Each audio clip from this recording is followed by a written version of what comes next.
TYT Sports, everybody. Ben and Michael here. The NFL season kicks off tonight as we shoot this on Thursday. Seahawks and Packers. So the Seahawks, I guess there's a question being bandied about the internet. Can the Seahawks become a dynasty? First of all, briefly, what is a dynasty? Well, to me, a dynasty is consistent winning over a finite period of time, but also winning championships. I think you cannot just be a successful team. You can be a dynasty of success, but I mean, dynasty as we see it in sports, the Montreal Canadiens, the New York Yankees, the 49ers, the Steelers even in the 70s. I think there is something also about teams staying together. I've always thought we put far too much emphasis on winning the Super Bowl. We brought up the Buffalo Bills, and I guess you can avoid using that dynasty word, but that Bills team should be essentially nothing short of praised. You know, right, well, I agree. Getting and losing 3 Super Bowls sort of badly and 1 Super Bowl almost flukishly. That should count for something great, and getting to the championship and being your conference representative is pretty close. But if they don't qualify for dynasty status because they didn't actually win, that's okay. But I think for the Seahawks, what we're looking at here is not so much whether they can be a dynasty. Like, can the Seahawks do what so many teams have failed to do, which is stay elite, right, for capitalize on the run they have. Recognize that you have a window with Marshawn Lynch. Recognize that you have a window before your young elite defensive players become so expensive that you can't keep them all. Right. And you that's what changes dynasties now. Right. That's why I said keeping teams together is an important part of that. The other thing is in football dynasties, I think a lot of the time we talked about teams that had one quarterback that was really good all the way through. For some reason, people still aren't sold on Russell Wilson. They think he's a really good quarterback. He proved everybody wrong 2 years in a row. I mean, they signed Matt Flynn to some crazy $10, $12 million contract.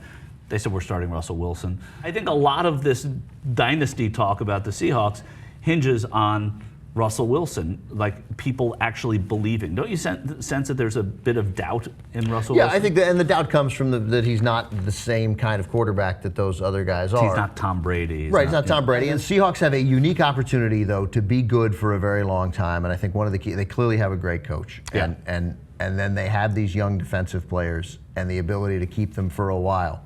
But then at some point, since the salary cap in 1994 changed the NFL in a zillion ways, the salary cap comes in, and it comes in at the same time that the NFL makes these dramatic rule changes to make it much more difficult to hit the passer, rush the passer, and guard wide receivers. Yeah. And offense has exploded almost every year, growing a little bit since. And what that also did was diminish the value of a running game. Totally, that's right. And I think that's part of it as well, because along with great quarterbacks, a lot of these teams had a running game, that was a big featured a feature back that was a big name in football, and that doesn't exist as much. Dynasty, I don't think you're really going to see any kind of dynasties like the Steelers in the 70s or the 49ers in the 80s. I think you can see, with great management, which is more key than it's ever been, and that's true in almost every sport, you can see long runs of success.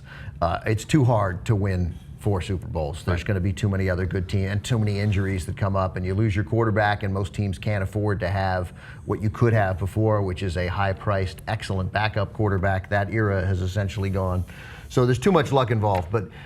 And all of this makes you recognize, no matter what you might think of Bill Belichick or how you might root against the Patriots, what they've done in this era is amazing. Totally, and that goes to one of those dynasties of success. Right. I mean, they've been 3 Super Bowls, and they count. I would say they count. Yeah. They unquestionably count consistently, and also, but they've had that one quarterhaven't throughout that entire run, which and I think one is coach important. and one, and it's almost true for the Steelers. Yeah. They made one, but they haven't been as good as the Patriots. But year after year, and these teams also. It's like Mike Smith and Matt Ryan. That's right. That's right. It really is.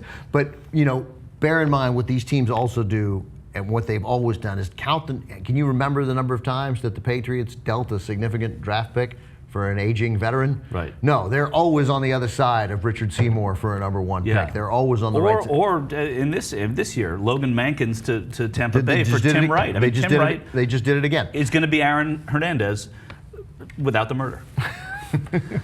without the minimum of 2 murders and maybe as many as 3. Right. Without this serial killing. So I think, and the Steelers also, and it's not just, it's keeping those picks, and you look at those rosters and what the Seahawks have done too. and you look down and you realize how many third, fourth, fifth, and sixth round picks are major contributors. And then you look at a team like Washington with its bungled management year after year after year, and how few draft picks are starting, how many free agents make up that team, and how many times they've just made enormous free agency mistakes at the expense of the draft. Yeah.